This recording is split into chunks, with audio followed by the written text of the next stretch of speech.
Magluluto ako ng biko, lalagyan ko ng ube. Ito yung ube, sinama ko sa pagsasaing ng kanin.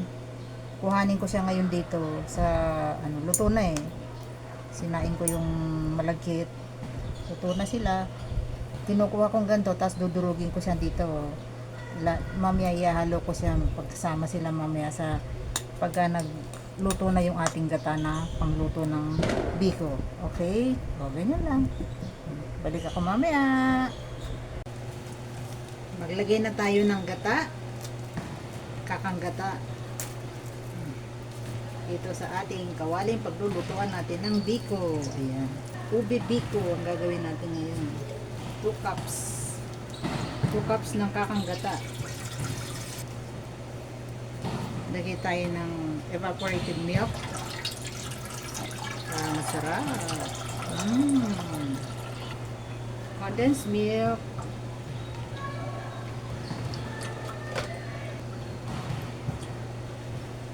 Lagay tayo ng asukal. Haluin ko muna. Ilagay ko na yung asukal. Maglalagay tayo ng food color kasi ube siya eh. Ube biko. Pero meron siyang totoong ube. Hindi siya fake na food color lang. Ayan. Lagyan natin siya ng totoong. Buksan ko na yung kalan para pakuluin ko na yung ating cocoa caramel.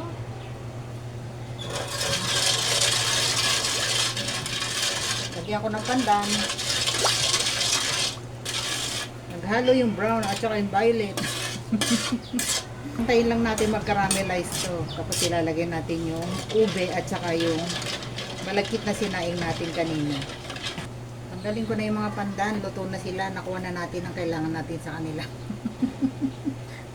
Nakuha na natin ang mga bango nila. Kaya alasin na natin sila. Kasi andyan na yung bango nila. Naiwan na eh. Para mamaya kapag may malagkit na, din na tayo mahirapan magtanggal. Yan, ganda ng kulo oh. Sarap. Lagyan tayo ng konting asin para pambalanse ng lasa. Ayan.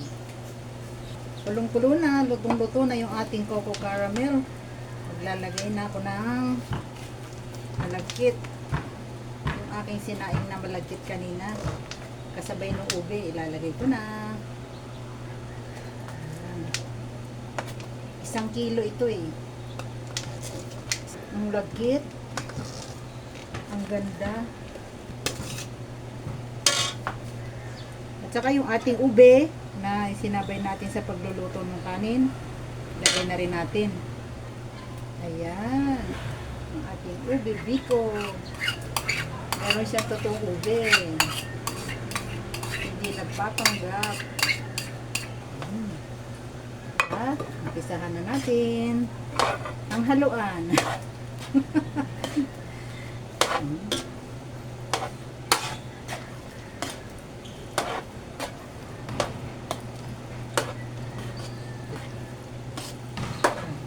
Haluin ko lang ito mabuti, tapos balikan ko na lang kayo dyan ha, kapag okay na siya. Eto na po. Oh, kumukulo na yung ating biko. Ube biko. Kumukunat na siya, pero tiyaga-tiyaga lang sa paghalo. Ganun talaga eh. Gusto mo kumain ng masarap, edi tiyaga, diba? Ganun talaga. Ito na po yung ating ube biko. Oh. Kunat na. Mabigat na siyang haluin. Oh. Okay na to. Masarap po.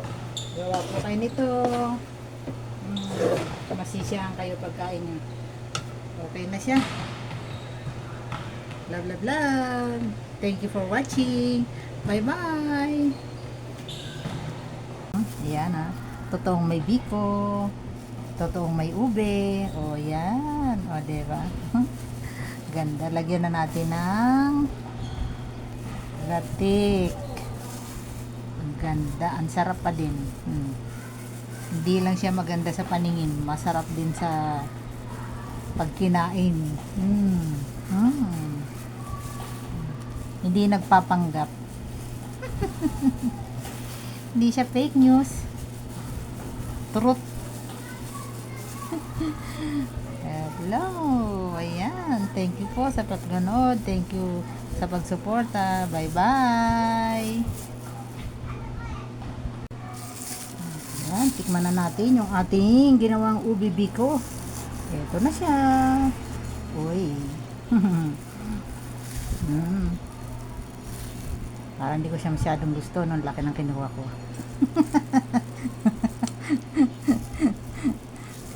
Excited ako dyan eh. Tinikman ko kanina, masarap eh. Sarap. Kain tayo, ubi biko. Unang subo para sa inyo. Sarap. Sarap. Lasa yung ube. Tapos yung lasa ng malagkit na biko. Sarap. Thank you mga friends ko dyan sa panonood lagi, sa pagsuporta. Bye bye. Thank you.